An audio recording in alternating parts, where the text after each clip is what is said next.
आज के इस वीडियो में आप सभी को भाई कक्षा 10 गणित के काफ़ी मोस्ट इंपॉर्टेंट क्वेश्चन बताने वाले हैं। जैसे कि आपके सामने स्क्रीन पर है भाई, यहाँ से आपके 12 अंक कहीं पर भी नहीं जाने वाले हैं, जो कि आप यहाँ पर देख सकते हैं। ये सभी सवाल आपको बताने वाले हैं भाई, जो कि 2 अंक वाले होते हैं, एग्जाम में पूछे जाते हैं। और इस बार के एग्जाम में यही सारे क्वेश्चन पूछे जाएंगे। बाकी आपको भाई 4 अंक वाला क्वेश्चन और जो 6 अंक वाले क्वेश्चन जो आते हैं, बाकी इन सभी को हम कराए हुए हैं भाई। सभी वीडियो को लाइन बाय लाइन देखने के लिए आपको हम एक प्लेलिस्ट बना दिए हैं, जिसका लिंक आपको हम डिस्क्रिप्शन में दे दिए हैं। वहाँ पर जाकर लाइन बाय लाइन देख सकते हो। और भाई बोर्ड एग्जाम में कन्फर्म करें 10 ईयर्स के मोस्ट इंपॉर्टेंट क्वेश्चन कराए हुए हैं भाई, यहीं से क्वेश्चन आएगा, इससे बाहर एक भी क्वेश्चन नहीं पूछा जाएगा। आप लोग इन सभी क्वेश्चन को अच्छे से पढ़ना और भाई क्वेश्चन को समझने की भी कोशिश करिएगा। जैसे मान लो अगर यहाँ √2 है, अच्छा मान लो यहीं पर √5 कर देंगे तो क्या दिक्कत है भाई, समझाने चल रहे हैं, आप समझ लीजिए। अगर √5 आए, √7 आए, √4, √5, 7, 9 कुछ भी आए भाई, आप आसानी से कर पाएंगे। मतलब रूट के अंदर वही देगा जो रूट से बाहर ना हो पाए। तो यहाँ पर देखिए सबसे पहले क्या काम करेंगे, इस प्रकार के सवाल में हमेशा ध्यान देना। सबसे पहले दिया है कि सिद्ध कीजिए कि √2 एक अपरिमेय संख्या है। लेकिन जब इसको सॉल्व करने लगेंगे ना, तो यहाँ पर हम लिखेंगे माना √2 एक परिमेय संख्या है। ये अपरिमेय संख्या बोला है, लेकिन हम लोग क्या लिखेंगे, परिमेय संख्या है। तो परिमेय संख्या है। देखिए कोई भी संख्या भाई परिमेय तब होता है जब वो इसके बराबर, मतलब परिमेय संख्या तब होगा जब ये p/q होगा। तो √2 के बराबर में हम p/q कर देंगे, एक कामा लगाना, यहाँ साइड में लिख देना जहाँ q डज नॉट 0, काम खत्म। मतलब नीचे वाला जो हर है ये 0 नहीं हो सकता। परिमेय संख्या का रूल होता है कि नीचे वाला 0 नहीं होना चाहिए। अब इतना कहने के बाद आप फिर से यही उतार लेना बस, ठीक। अब यहाँ पर इसको एरो लगाना, यहाँ पर एरो लगाना। जैसे मान लो जैसे इसके आगे 3 होता, मान लो यहाँ 3 होता, यहाँ 3 होता, तो अब 3 का पक्षांतर करते तो ये बटे में 3 आ जाता। फिर आपको वैसे एरो लगाना पड़ता। यहाँ पर √2 की संख्या है तो ये हो जाता है अपरिमेय, और यहाँ √2 नहीं है, इसका मतलब इसको हम परिमेय माने, ये परिमेय। इतना कहने के बाद यहाँ लिखना ये विरोधाभास होंगे। क्या लिखेंगे, ये विरोधाभास होंगे। इतना कहने के बाद आपको कुछ नहीं करना, सीधा लिखना आता है जो सवाल दिया है, √2 आता है। √2 एक अपरिमेय संख्या। देखिए यहाँ माने परिमेय थे, लेकिन सिद्ध तो भाई अपरिमेय करना था। तो माना √2 एक अपरिमेय संख्या है। इतना करने के बाद आपको लास्ट में सीधा लिखना है इति सिद्धम। क्या लिखना है, इति सिद्धम। और यही जो है इसका आंसर हो जाएगा, जो कि काफ़ी आसान और काफ़ी इंपॉर्टेंट था, और भाई आपके समझ में भी आ गया होगा। अब यहाँ पर देखिए जो सवाल नंबर दूसरी हम लिए हुए हैं, ये सवाल भाई आपको बता दें ये त्रिकोणमिति की सवाल है, जो कि काफ़ी इंपॉर्टेंट है। यहाँ सिद्ध करना तो भाई सिद्ध करने वाले में हमको लेफ्ट हैंड साइड ही लेना पड़ेगा। तो ये हो जाएगा 1 + sec अपान में sec a, ये हमारा LHS है। इसको आइए चलिए सॉल्व करते हैं। तो 1 + sec का फार्मूला होता है 1/cos a, पूरे के बटे में sec का फार्मूला हो जाएगा 1/cos a।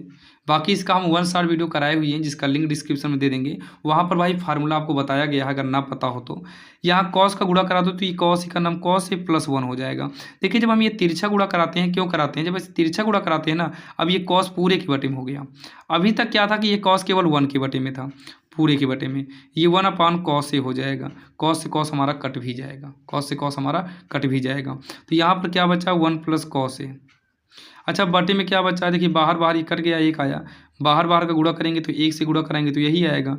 यहाँ पर कटने के बाद एक ही बचा, तो एक ही करना, एक नीचे क्या बचेगा, 1 बचेगा, जो कि हमें सीधे क्या करना है कि नीचे भी 1 - cos होना चाहिए। तो यहीं पर क्या काम करो पता है, इसी का परमेयकरण कर दो, इसी का क्या करो, परमेयकरण कर दो। तो जब हम परमेयकरण करेंगे तो ये एक बार जोड़ा घटाया है, मतलब जैसे a + b हो और a - b हो, तो इसका फार्मूला क्या होता है, a² - b², मतलब a² - b² का फार्मूला है। सेम वैसे ये जोड़ा घटाया है, तो ये पहली का वर्ग माइनस में क्या हो जाएगा, दूसरी का वर्ग हो जाएगा, और जो नीचे है उसको 1 - cos a वैसे रहने दो। 1 क्या हो जाएगा, ये cos² a हो जाएगा, पूरे के बटे में 1 - cos a रहने दीजिए। तो ये जो ऊपर है ना, ये एक फार्मूला होता है जैसे sin² a हो और cos² a हो बराबर 1 हो जाएगा। तो इसको हम cos को उधर जब भेजेंगे तो 1 - cos हो जाएगा, यानी कि ये जो है ये फार्मूला बन जाएगा sin² a का, और नीचे क्या है 1 - cos a है, और यही हमको सिद्ध करना था। बराबर में RHS करेंगे और यही जो है इसका आंसर हो जाएगा, यानी कि लास्ट में इति सिद्धम जरूर लिखना, नीचे जगह नहीं है ये लिख दे रहे हैं इति सिद्धम, इति सिद्धम। और लास्ट में आप लोग भी ध्यान देना भाई, इति सिद्धम जरूर लिखिएगा। यही जो है इसका आंसर हो जाएगा, यानी कि सिद्ध हो गया, जो कि यहाँ से आपके 2 अंक कहीं पर भी नहीं जाने वाले हैं। अब यहाँ पर देखिए जो आपके सामने है भाई सवाल, ये आपको वृत्तों से संबंधित क्षेत्रफल है। आप सन 2024 के मॉडल पेपर में जाकर भाई 2 साल पीछे आप जाकर देखिए सन 2024 वाले में, तो आपको भाई 6 अंक वाले क्वेश्चन में आपको ये 2 सवाल दिया था, लगातार 2 सवाल 6-6 नंबर में दिया था। बाकी अभी के मॉडल पेपर में जब देखे भाई ये तो 2 अंक वाले मॉडल पेपर में मिला है। बाकी यहाँ से 2, 4, 6 तीनों में आपको क्वेश्चन पूछा जा सकता है, इसलिए भाई काफ़ी इंपॉर्टेंट है, आप लोग इसको अच्छे समझिएगा। सबसे पहले तो दिया है 21 सेंटीमीटर त्रिज्या, तो आर बराबर कितना है 21 सेंटीमीटर। त्रिज्या कितना, आर कितना दिया है 21 सेंटीमीटर दिया है। फिर बोला है एक वृत्त की कोई जीवा केंद्र पर समकोण आंतरित करती है। समकोण का मतलब है कि थीटा बराबर 90। बोला है संगत लघु वृत्तखंड बताना है, तो यहाँ पर लिखेंगे संगत लघु वृत्तखंड का क्षेत्रफल ये होता है पाई आर स्क्वायर थीटा बटे 360 -1/2 आर स्क्वायर साइन थीटा।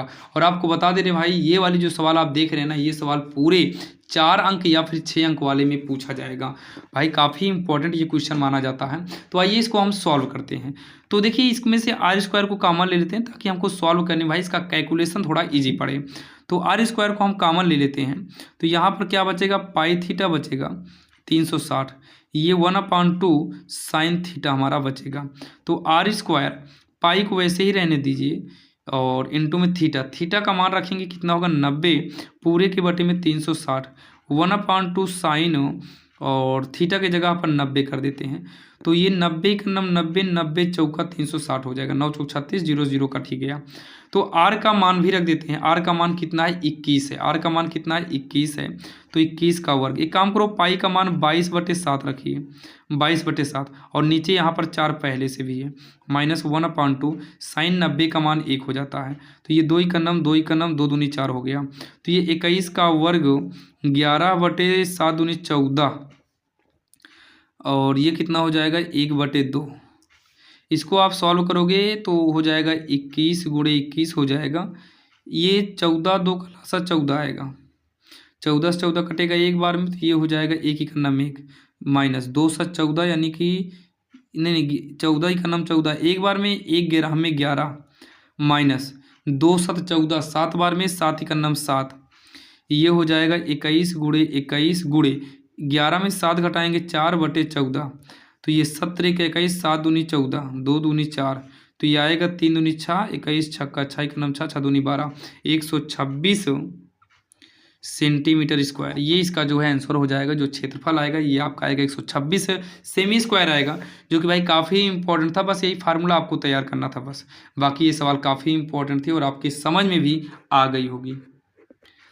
अब यहाँ पर देखिए जो अंगा नंबर सवाल है भाई, जो 5वीं नंबर सवाल ये है, उस बिंदु के निर्देशांक ज्ञात करना है, मतलब उस बिंदु के हमें निर्देशांक को बताना है।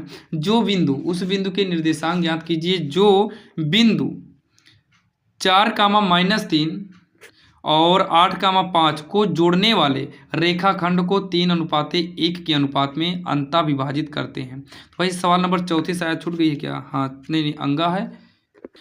यहाँ पर देखिए पहले यहाँ पर देखो अंगा वाली देख लेते हैं, जो कि हमने यहाँ पर 3 सवाल देखे हैं, गा तक देखें।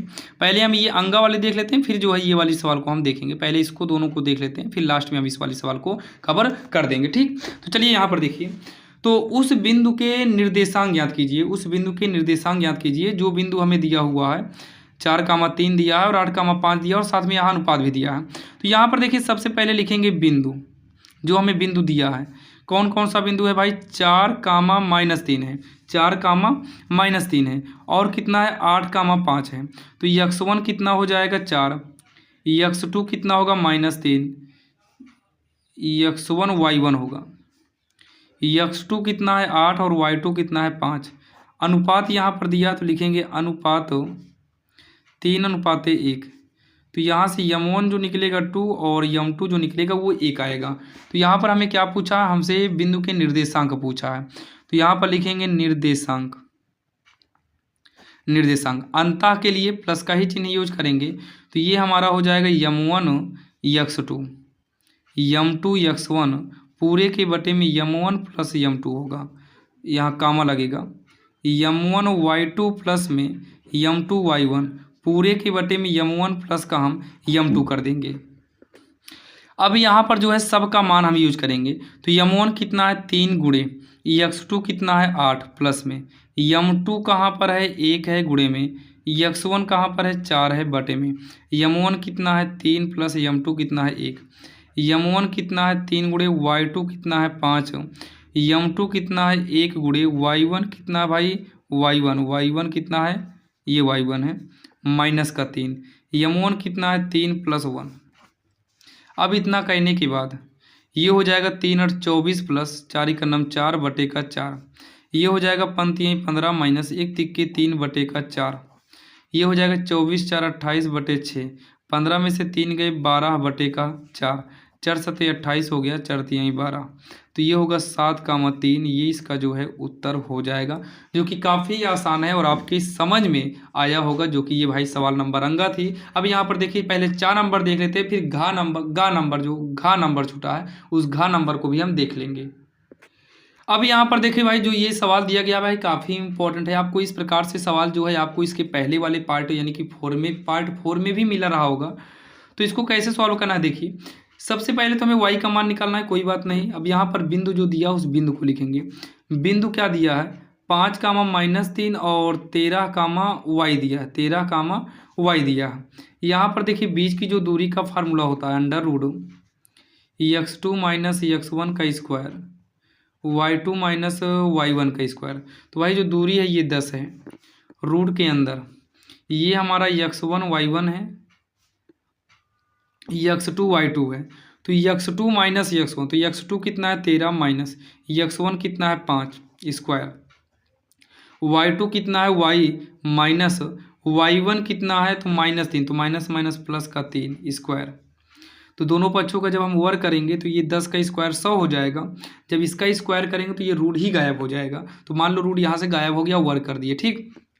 13 में से 5 यहाँ पर लिख सकते हैं वर्ग करने पर 13 में से 5 को घटाएंगे कितना आएगा 8 आएगा। तो 8 का स्क्वायर ये y प्लस 3 का स्क्वायर वैसे ही लिख लेंगे। अब इसको सॉल्व करेंगे 100 8 का स्क्वायर 64 प्लस ये होगा पहली का वर्ग धन दूसरी का वर्ग 3 का वर्ग 9 धन 2 गुणे पहली दूसरी मतलब 6y। तो ये हो जाएगा y स्क्वायर को पहले करते हैं 6y और एक काम करिए 100 लिखेंगे 64 को इधर भेज दो माइनस का 9 को भी उधर भेज दो माइनस का 9 होगा। तो ये हो गया 100 माइनस 9 4 13 73 हो जाएगा y स्क्वायर माइनस 64। इसको जब घटाएंगे तो ये 27 आएगा y स्क्वायर 27 आएगा हाँ 27 आएगा y स्क्वायर माइनस 64 नहीं भाई 4y है। तो ये हो जाएगा प्लस में भी है ना हाँ प्लस में है। तो ये हो गया y स्क्वायर प्लस 6y इधर ला लो माइनस 27 इक्वल 0। तो ये हो जाएगा हमारा y स्क्वायर प्लस में 6y माइनस 27 इक्वल 0। इसका गुणनखंड करेंगे तो 9 3 27 9 में से 3 गए 6 तो 9 minus 9y minus 3y minus 27 equal 0 y square plus 9y minus 3y minus 27 equal 0। y कामन लेंगे y प्लस 9 होगा माइनस 3 कामन लेंगे y प्लस 9 होगा इक्वल 0। तो ये दोनों एक में कर लेंगे y प्लस 9 को और y माइनस 3 जो है दोनों में मतलब बाहर था इसको एक में कर लिए जो दोनों में मिला उसको भी एक में कर लिए। y बराबर ये माइनस में इधर आएगा प्लस का और ये प्लस 9 है ये इधर आ जाएगा तो माइनस का 9 हो जाएगा। तो हमसे y का मान पूछा था लास्ट में लिखेंगे अतः y का मान 3 तथा -9 होगा। ये इसका जो है आंसर हो जाएगा जो कि काफ़ी आसान सवाल थी और आपके समझ में आ गया होगा। जो कि भाई एक सवाल बची हुई है आइए चलिए उसको भी देख लेते हैं। इसमें जो है भाई हमसे क्या पूछा है बहुलक पूछा है। क्या पूछा है बहुलक पूछा है। यहाँ पर देखिए भाई इसको काफ़ी आसान तरीके से हम कर सकते हैं। ये जो सवाल आपके सामने है यहाँ पर देखिएगा आप लोग। तो यहाँ पर देखिए बहुलक निकालना भाई सबसे आसान जो नियम होता है ना बहुलक ही निकालना होता है मतलब सबसे आसान होता है। और यहाँ से जो है पूरे आपको भाई मतलब 4 नंबर और 6 अंक वाले क्वेश्चन भी यहाँ से उठाए जाते हैं। तो यहाँ पर देखिए सबसे पहले तो वर्ग अंतराल जो दिया आप इसको लिख बनाइएगा ऐसे वर्ग अंतराल। यहाँ पर एक सारणी का रूप बना लेते हैं इस तरीके से। वर्ग अंतराल क्या है 15 से 20 है उसके बाद 20 से 25 है और 25 से क्या है 30 है 30 से 35 है और 35 से 40 है 40 से क्या है 45 है। और यहाँ पर साइड में जो है बारंबारता हमें दिया है कितना है 3 है 8 9 10 3 6, ये हमारा जो है बारंबारता हो गया, ये हमारा बारंबारता है। और हमें निकालना क्या है, हमें बहुलक निकालना है। चलिए हम देखते हैं, इसको बना लिए हैं। बहुलक निकालना, बहुलक में हमें कुछ भी नहीं करना होता है। देखिए बहुलक को सॉल्व करने का भाई बिल्कुल सिंपल तरीका क्या है, सबसे पहले तो इसमें बीच वाले को आप हेरिए। जैसे बीच में कौन सा है, इसमें बीच वाले को हेरना है। बीच वाला क्या, आप इसमें सबसे बड़ा अंक हेरिए, काम खत्म। बहुलक के लिए सबसे बड़ा आपका क्या है, यफ है। तो इसके सामने जो पड़ रहा है इसमें आप थोड़ा से एक गोला मान लीजिए और आगे यल लिख दो। तो यहाँ से क्या हो जाता है, ये जो आपका 10 है ना, ये आपका F1 हो जाएगा। इसके ऊपर F0 और नीचे क्या होगा, F2 हो जाएगा। ठीक, इतना हो गया। अब यहाँ से आप लिखिएगा यल बराबर कितना हो जाएगा, आगे वाला अंक केवल लेंगे 30, आगे वाला अंक केवल लिया जाएगा 30 है यल बराबर। ठीक, और F1 की बात करें तो 10 है, F0 की बात करें 9 है, और F2 की बात करें तो ये 3 है। यही आपको इतना लिखना पड़ता है बस। और इसमें एक एच निकालना पड़ता है, मतलब इस वर्ग अंतराल के बीच का डिफरेंट 15 से 20 जाने में 5 का अंतर है। अब यहाँ पर इसका एक फार्मूला आता है, सीधा हम यूज करेंगे बहुलक। ये होता है यल प्लस, क्या होता है, यल प्लस होता है F1 माइनस होता है F0, पूरे के बटे में 2F1 minus F0 minus F2, ये इसका फार्मूला होता है। इसी के इंटू में एच कर देंगे। यहीं पर सभी मान को रख देना है जो आएगा आंसर।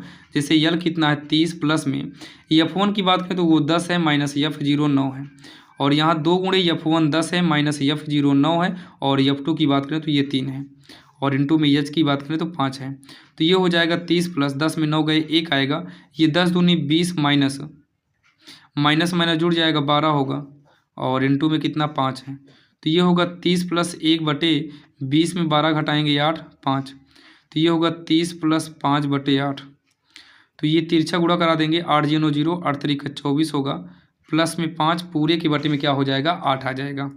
तो ये जोड़ेंगे 245 बटे का 8, इसको आप पॉइंट में बदल दो, 245 भागे 8, 8 3 24, 5 को उतारेंगे, 8 0 0, 5 पॉइंट बढ़ाएंगे 0, 8 6 48, मतलब 30.6। ये इसका जो है आंसर हो जाएगा, जो कि काफ़ी आसान था। ये बहुलक हमसे पूछा था, और ये सवाल नंबर 4 थी, जो कि आप आज की इस वीडियो में आपने टोटल 6 सवाल देखे हैं। कंफर्म करें भाई, 6 दूनी 12 नंबर यहाँ से आपके कहीं पर भी नहीं जाएंगे।